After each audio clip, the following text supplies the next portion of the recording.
बच्चों good morning. पिछले video में मैंने आपको एक्सरसाइज 8.1 के क्वेश्चन नंबर 10 तक बता दिए क्वेश्चन। आज हम बच्चों क्वेश्चन नंबर 11 सॉल्व कर रहे हैं, जो कि बेहद आसान प्रश्न है। तो 11 नंबर प्रश्न क्या है कि वक्र आपको दिया y² 4x और रेखा आपको दिया x बराबर 3। तो इससे घिरे क्षेत्रफल ज्ञात करना। तो बच्चों आपको ये पता है कि किसका इक्वेशन है, ये परवलय का इक्वेशन है y² बराबर x। वक्र का समीकरण क्या दिया आपको, क्वेश्चन ऑफ कर्व। कर्व का इक्वेशन दिया और किसका इक्वेशन है, परवलय पैराबोला किसका अंश होगा, पैराबोला आपका। और बच्चों x का अंश होगा, ये long to x axis y² बराबर 4x, ये आपका आ जाएगा एरिया। अब रेखा x बराबर 3 1 2 3, तो ये आपका 1 2 3 आपका ये आ गया 1 2 3, x बराबर 3। तो परवलय और रेखा के बीच घेरा गया क्षेत्र क्या होगा, ये पूरा होगा बच्चों। परवलय और रेखा के बीच घेरा गया क्षेत्र, तो परवलय और रेखा के द्वारा रेखा से घेरा गया क्षेत्र, घेरे गए क्षेत्र का क्षेत्रफल ए बराबर क्या होगा बच्चों, देखिए। अब आपको एरिया ज्ञात करना। एरिया कैसे आएगा, ये आपका 0 0 से यहाँ तो कितना डिस्टेंस है 3 है, ये पॉइंट आपका 3 0 हो जाएगा। ये आप यहाँ dx करिए, ये कर्व का स्पीड जितना आपका ऊपरी एरिया होगा उतनी आपका निचला है। तो ऊपरी एरिया में 2 पर गुणा करेंगे तो निचला ऊपरी क्या हो बराबर हो जाएंगे।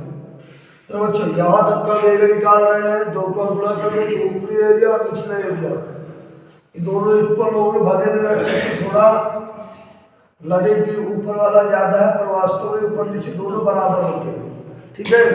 हम बच्चे एरिया निकाल रहे हैं 0 से 3 तक का, 2 पर प्लस करने के अपने ऊपर निकाल रहे हैं, नीचे को बैलेंस करने के लिए पूरा एरिया को याद कर रहे हैं परवलय और वक्र द्वारा, ठीक है। तो 0 से 3 तक की लिमिट हो गई, यह हमने dx का प्रयोग किया। और इसका y क्या होगा, इसका y² बराबर x है, तो y बराबर हो जाएगा √4x। 4 का मतलब क्या होगा, 2 बाहर हो जाएगा, √x हो जाएगा। तो जहाँ y होगा बच्चे ये y, तो y की वैल्यू कितनी आ गई, इस y की वैल्यू 2√x, 2√x। तो आप बाहर गए 2 2 कितना हो जाएगा 4 हो जाएगा, 0 से 3। अब देखिए √x का इंटीग्रेशन क्या होता है, x की पावर 3/2 हो जाएगा, 3/2 बटे में आ जाएगा। और ये जाएगा 0 से 3, ये पलट जाएगा तो आपके 2 4 गुना 8, 8/3 हो जाएगा, 8/3 x की पावर 3/2। और ये लिमिट लग जाएगा 3 से 0, 3 से 0 हो जाएगा। अब इसका मतलब upper limit lower limit use कीजिए बच्चों, तो ये आपका हो जाएगा एक बार x की पावर x का 3 की पावर 3/2 -0। तो देखिए बच्चों इसका मीनिंग क्या होता है कि अगर मैं इसका पावर ये 1/2 रूट में कन्वर्ट करूँ, 3 की पावर 3 हो जाएगा, 3 की पावर 3। तो इसकी पावर क्या क्यूब लगाना, ये √2 है। अगर 2 लगा तो यार करनी 2 वाली होगी, तो करनी अगर ये √2 का वैल्यू 1/2 का मतलब करनी लगा दिया, इसकी पावर 3 की पावर क्यूब हो गया, ठीक है, ये हो गया। अब आप जानते हैं बच्चों कि अगर ये 3 की पावर क्यूब यानी 3 बार है तो 2 बार में एक जोड़ा बन जाता है, तो ये बाहर हो जाएगा 3√3 हो जाएगा, 3√3। ये 3 क्या हो जाएगा, कैंसिल हो जाएगा। तो आपका एरिया कितना आया, एरिया आया बच्चों, एरिया आपका आ गया 8√3 वर्ग इकाई, 8√3 वर्ग इकाई, ये आपका आंसर।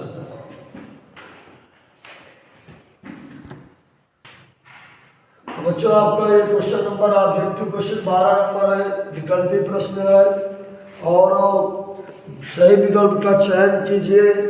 तो विकल्पी जरूर है पर इसको आपको सॉल्व भी करना पड़ेगा, तुक्का आप नहीं लगाएंगे, तुक्का लगा के आंसर देंगे। तो प्रथम चतुर्थांश दिया है, प्रथम चतुर्थांश में आगे वृत्त का इक्वेशन है, वृत्त का समीकरण क्या दिया है, वृत्त का समीकरण दिया बच्चों x square plus y square बराबर 4, x square plus y square बराबर 4, यह आपको वृत्त का समीकरण दिया है। और मैंने आपको वृत्त का स्टैंडर्ड इक्वेशन बताया x square y square r, तो यहाँ आर स्क्वायर बराबर 4 तो आर बराबर आपका 2 आ जाएगा। तो रेडियस आप कितनी आ गई इसकी, जो वृत्त है भैया ये वृत्त का त्रिज्या कितनी होगी 1 2 1 2 1, ये रेडियस 1 2 हो जाएगा, ऐसे रेडियस 2 2 रेडियस है। तो आपका ये सर्कल हो गया, ये वृत्त हो गया, ये प्रथम चतुर्थांश में एरिया ज्ञात करना x x dash y dash. पहला रेखा क्या दिया, रेखा का समीकरण क्या दिया बच्चों, रेखा का समीकरण दिया बच्चों एक्स बराबर 0 और एक्स बराबर 2। तो देखिए बच्चों आपको कौन सा एरिया फाइंड करना, प्रथम चतुर्थांश। ये लाइन क्या है, ये वाई अक्ष वाली लाइन ही कहलाएगी एक्स बराबर 0 और एक्स बराबर 2 आपकी कौन कहलाएगी रेखा बच्चों, ये एक्स बराबर 2 ये कहलाएगी। तो प्रथम चतुर्थांश एक्स बराबर 0 और एक्स बराबर 2, तो ये वाला एरिया आपसे पूछ रहा है। कौन सा एरिया, इतना एरिया पूछ रहा है कि रेखा द्वारा और वृत्त द्वारा, रेखा द्वारा वृत्त द्वारा ये पूरा एरिया जाती है प्रथम चतुर्थांश में। तो यहाँ तक की दूरी कितनी है 2 है, तो आपका ये आ जाएगा 2 ले आ जाएगा। चलिए तो घिरा हुआ क्षेत्र क्या हो जाएगा, घिरे हुए प्रश्नानुसार, प्रश्न के अनुसार घिरे हुए क्षेत्र का क्षेत्रफल, घिरे हुए क्षेत्र का क्षेत्रफल ए बराबर कितना होगा, तो 0 से 2 तक का एरिया लेंगे, प्रथम चतुर्थांशी बोला है dx। अब हमको चाहिए y, तो y कैसे आएगा बच्चों, देखिए पक्षांतरण करिए इसका, तो कितना आ जाएगा 4 माइनस एक्स स्क्वायर, तो y बराबर कितना आ जाएगा √4 माइनस एक्स स्क्वायर। तो बच्चों यहाँ y बराबर आ गया √4 माइनस का एक्स स्क्वायर dx। अब a square minus x square का इंटीग्रेशन आप क्या जानते हैं, आपको पता होगा 1/2 x a square minus x square plus a square by 2 sine inverse x by a, ये आपका formula a square minus x square, सही फार्मूला क्यों बच्चों, सही है। चलिए फिर सॉल्व करते हैं, क्या हो जाएगा 1/2 x 4 minus x square plus a क्या ए स्क्वायर क्या 4 sine inverse x by a बराबर आपका 2 हो जाएगा। लिमिट आप क्या आ गया 0 से 2, 0 से 2 आ गया। अब बच्चे यदि आप 2 पुट कर रहे हैं, अपर लिमिट पुट कर रहे हैं, समझिए अपर लिमिट यदि पुट करेंगे तो ये 2 एक्स की वैल्यू 2 रखें तो 2 पे स्क्वायर 4 हो जाएगा, तो ये आपका क्या हो जाएगा, ये आपका 0 आ जाएगा, समझिए। अगर x की वैल्यू 2 पुट करेंगे तो यहाँ तो कोई प्रॉब्लम नहीं, 2 का स्क्वायर 4 4 माइनस 4 0, ये पूरा 0 हो जाएगा 0। अब यहाँ पुट करिए अपर लिमिट में 2 आ जाएगा और ये साइन इनवर्स आ जाएगा बच्चों, ये 2/2 x की वैल्यू 2 कितना हो जाएगा 1 आ जाएगा अपर लिमिट रखने से। माइनस यदि लोअर लिमिट रखोगे तो ये बच्चों 0 हो जाएगा पूरा 0, और ये भी आपका 0 ही आएगा साइन 0, तो ये समझो पूरा 0 आने कोई मतलब नहीं। अगर आप 0 रखेंगे तो पूरा 0 हो जाएगा, यहाँ भी 0 रखोगे साइन 0 का मान पूरा 0 होता है, कोई मतलब नहीं, आप इसको सॉल्व कीजिए। तो ये आपको मिल गया। आपको पता है बच्चों कि ये किसका मान होता है, साइन π/2 की वैल्यू होती है, इसको क्या है π/2 यानी π/2 आ गया, 2 2 कैंसिल हो गया, तो एरिया कितना आया ए बराबर बच्चों आया पाई वर्ग इकाई, ए बराबर आ गया पाई वर्ग इकाई। Option number first is the right answer बच्चों, option number a is the right, option number a is the right answer. बच्चों क्वेश्चन नंबर 13 देखते हैं। 13 कैसा है, ये भी आपका ऑब्जेक्टिव क्वेश्चन है, इसको समझिए। वक्र दिया y स्क्वायर बराबर 4x YH एवं रेखा y बराबर 3 से जुड़े क्षेत्र का क्षेत्रफल ज्ञात कीजिए। समझिए इसको अच्छे से, बाद में नोट करें, समझे भैया आगे, ठीक है। तो वॉट का समीकरण क्या दिया है, वॉट का समीकरण दिया y स्क्वायर बराबर 4x। तो यहाँ पे परवलय होगा बच्चों की 39 x 39 होगा, ये परवलय जो आपका होगा, वक्त जो आपको दिया परवलय का समीकरण, इसका ग्राफ बनेगा y 39। और भैया बहुत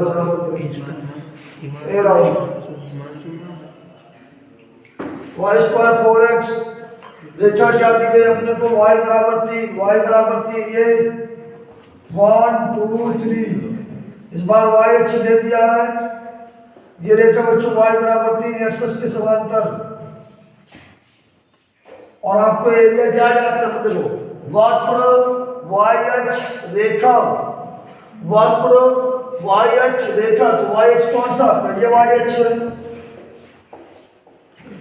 अगर y अक्ष की बात आ जाएगी बच्चों तो फिर यहाँ पर क्या रखते हैं, x रखते हैं और वहां dy रखेंगे।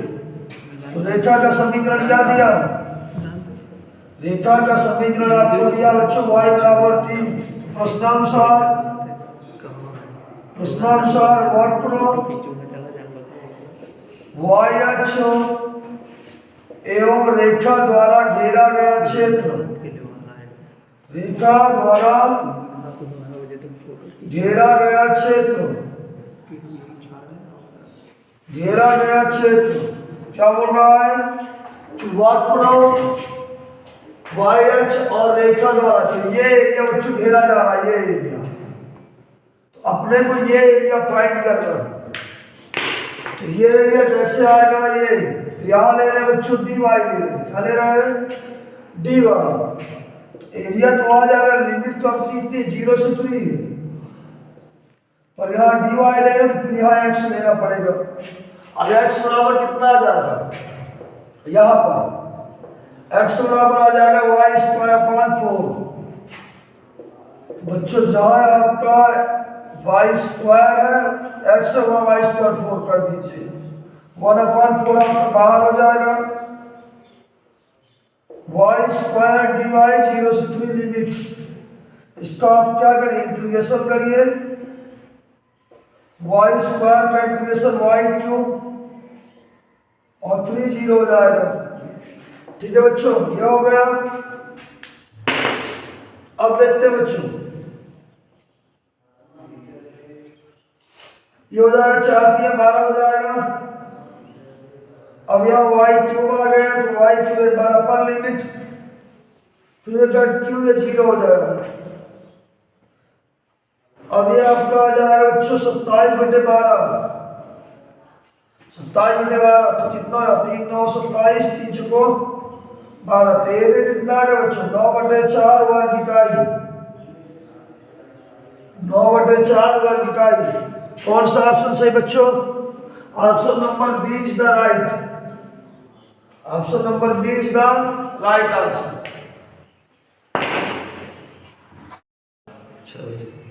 चलो बच्चों देखिए, अगले एक्सरसाइज की थ्योरी देख लीजिए आज कि प्रश्न 8.2 की एक्सरसाइज तब समझ में आएगी जब आप इस थ्योरी को अच्छे गंभीरता समझेंगे। इसके सवाल थोड़ा 8.1 में 1-2 देखे कि इस प्रकार हम एरिया माइनस करते थे, 1-2 क्वेश्चन थे, अच्छे प्रश्न थे। और यहाँ इसको समझिए कि दो वक्रों के मध्यवर्ती क्षेत्र का क्षेत्रफल, यानी एरिया बिटवीन टू कर्व, दो कर्व के बीच आपको एरिया ज्ञात करना। समझिए कैसे बच्चों हमको एरिया ज्ञात करना है। मैं 2 कलर से आपको शो करूंगा कि आपको कैसे एरिया ज्ञात करना है। जैसे आपका ये एक्स एक्सिस हो गया, इधर वाई एक्सिस, और मान लीजिए ये कर्व पहला जो आपका y बराबर एफ एक्स है, क्या बच्चों है, y बराबर एफ एक्स है, y बराबर एफ एक्स है। दूसरा कर्व मैंने बच्चों बोल दिया आपका ये, चलिए मैं ब्लू कलर से शो कर दूं तो ज्यादा क्लियर समझ में आएगा। ये आपका y बराबर जी एक्स है, क्या बच्चों आपका जी एक्स है, ये एफ एक्स है, ये जी एक्स है। दो अलग अलग कर्व है और दोनों कर्व किस पॉइंट पर आपको कट कर रहे हैं, ये आपका ये आपका यहाँ आपका A0 है, ए पॉइंट A0 आपका पॉइंट है, यहाँ आपका क्या बच्चों, ये आपका B0 पॉइंट है। ऐसे पॉइंट पर कट कर रहा है दोनों, ठीक है। तो अगर मैं कहूँ तो नीला वाला जो पहला ये y बराबर gx, ये आपका gx है ग्राफ, ये तो इसके द्वारा घेरा गया क्षेत्र तो आपका ये आ जाएगा, इसके द्वारा घेरा गया क्षेत्र तो आपका ये आ जाएगा। और यदि मैं बात करूं ये वाला एरिया, ब्लैक कलर वाला एरिया, एफएक्स द्वारा घेरा गया क्षेत्र तो आपका ये होगा, एफएक्स द्वारा घेरा गया क्षेत्र ये होगा। हमको चाहिए बच्चों ये बाउंडेड एरिया, दोनों के बीच वाला क्षेत्र, दोनों के बीच वाला क्षेत्र कौन सा होगा, ये वाला एरिया होगा, दोनों के बीच, यानी ब्लू कलर और रेड कलर के बीच का एरिया। हमको चाहिए मध्यवर्ती क्षेत्रफल, क्या चाहिए बच्चों, मध्यवर्ती क्षेत्रफल चाहिए। तो समझिए मेरी बात, ऐसे मैं कह रहा हूं कि ये आपका gx है, ये आपका gx है, y बराबर gx, तो gx द्वारा घेरा गया क्षेत्र ज्यादा होगा। और ये आपका बच्चों क्या हो, y बराबर आपका ये fx है, y बराबर fx, इसके द्वारा घेरा गया क्षेत्र अपना ये निचले और नीचे वाला एरिया होगा। यदि हमको ऊपरी एरिया चाहिए, दोनों के बीच का घिरा हुआ क्षेत्र, तो पूरे ब्लू वाले एरिया में से ब्लैक वाला एरिया घटा दिए तो आपका मध्यवर्ती क्षेत्रफल आ जाएगा, आ जाएगा नहीं आ जाएगा, समझे मेरी बात। तो मध्यवर्ती क्षेत्रफल कैसे आएगा बच्चों, मध्यवर्ती क्षेत्रफल, दो कर्वों के बीच मध्यवर्ती क्षेत्र का क्षेत्रफल, मध्यवर्ती क्षेत्र का क्षेत्रफल कैसे आएगा बच्चों, तो A बराबर आएगा आपका, जो A बराबर आपका रेड वाला एरिया आएगा वो कैसे आएगा, जो 3 कलर से शो कर रहा हूं समझिएगा।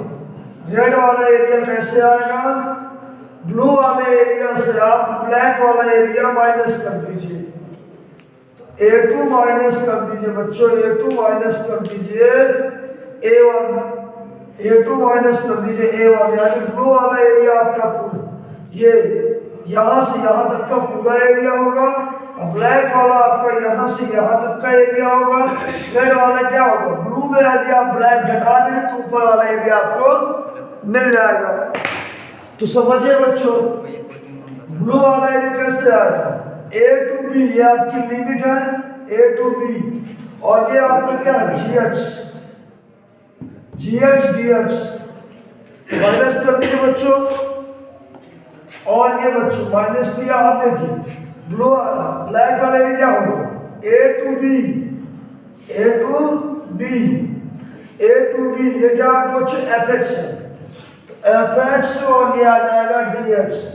तो पहले का मतलब बच्चों मध्यवर्ती क्षेत्रफल कैसे आएगा, जो आपका ऊपरी एरिया हो, ऊपरी फंक्शन होगा, ऊपरी कर्व होगा, उसमें निचले कर्व को आप क्या कर देंगे, माइनस कर देंगे, तो आपको मध्यवर्ती क्षेत्रफल मिल जाएगा। बात समझ में आई बच्चों, ठीक है। ये आपका ग्राफ आपका y बराबर gx था, ये आपका ज्यादा एरिया कवर करेगा x अक्ष में, इस तरह ये इतने लिमिट में, ये आपका बच्चों y बराबर fx है, y बराबर fx है, ये आपका इतना एरिया कवर करेगा। आपको बाउंड मध्यवर्ती क्षेत्र चाहिए, तो ब्लू वाले एरिया में ब्लैक वाला एरिया माइनस कर देंगे, तो आपको एरिया जो रेड वाला एरिया वो आपको मिल जाएगा। आई बात समझ में, तो समझिएगा, तो मध्यवर्ती क्षेत्रफल ये हुआ पहला आइडिया। यह आपके बच्चों पहला नंबर है। दूसरा नंबर भी समझेंगे अभी। दो प्रकार की इसमें थ्योरी बाकी, आपको प्रश्नावली में कोई समस्या नहीं होगी। तो यदि अगर समझ में नहीं आया तो इसको दोबारा अलग अलग समझ लेते हैं कि मान लो आपके कर्व था आपका y बराबर gx,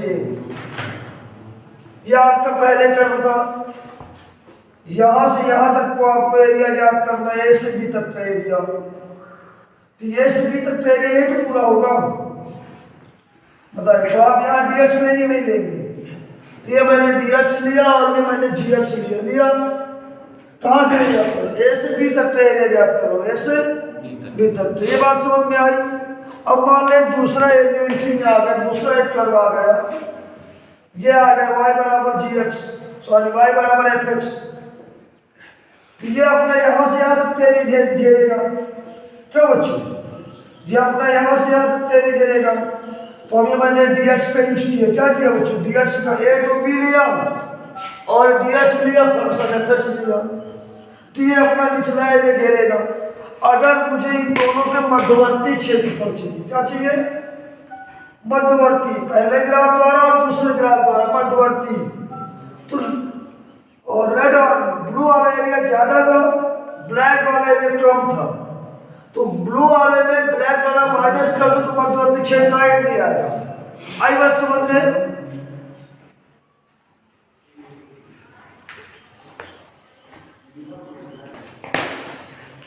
चलो बच्चों दूसरी स्थिति समझिए। इसी ग्राफ की कभी ऐसा ग्राफ हो जाता अब क्या करेंगे? दूसरी स्थिति समझेंगे बच्चों। ये x है, x डैश है, या आपका y है, या आपका y डैश है। इसको समझिए कि सपोज ये आपका क्या, या आपका y बराबर क्या gx है।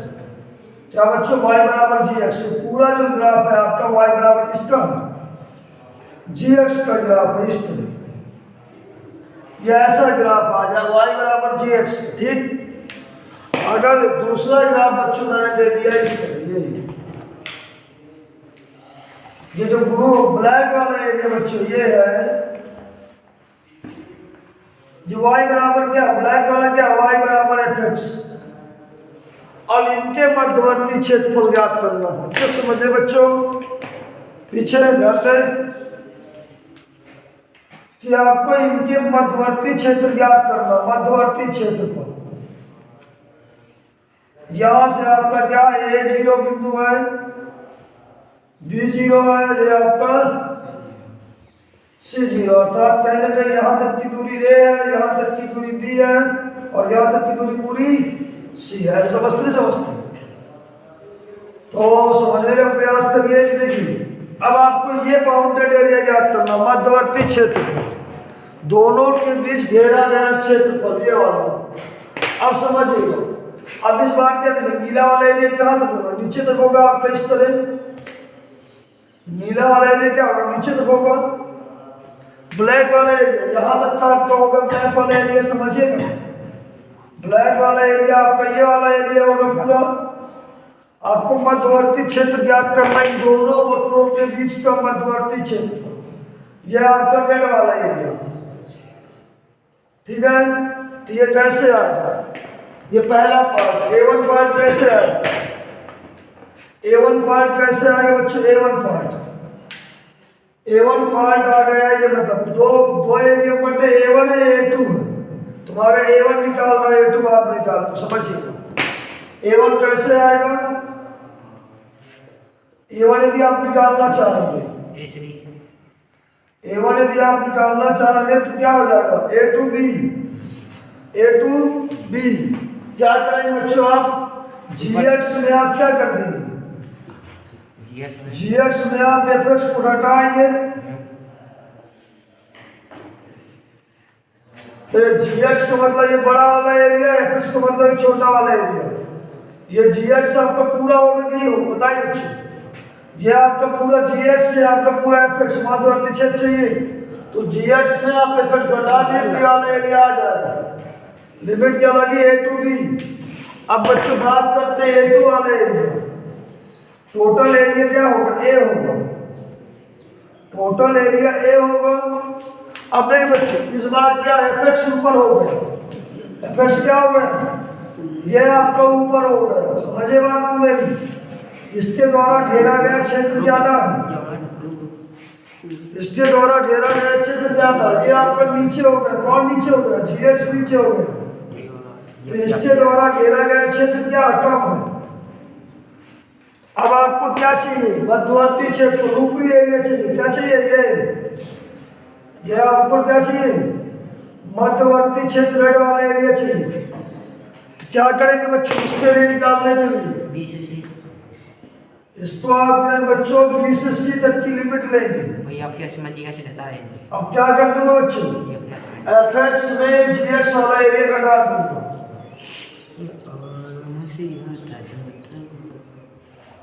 तो बात बच्चों क्लियर हुई कि ऐसा ग्राफ मिलता है तो दोनों कर्वों के बीच मध्यवर्ती क्षेत्रफल आपके एनसीईआरटी बुक में हेडिंग दी गई है, आप बच्चे इसको पढ़ सकते हैं और समझ सकते हैं। तो यदि आपने यह समझा तो एक्सरसाइज के जो क्वेश्चन होंगे उसको समझने में आपको कोई समस्या नहीं होगी। ठीक बच्चों, समझिएगा।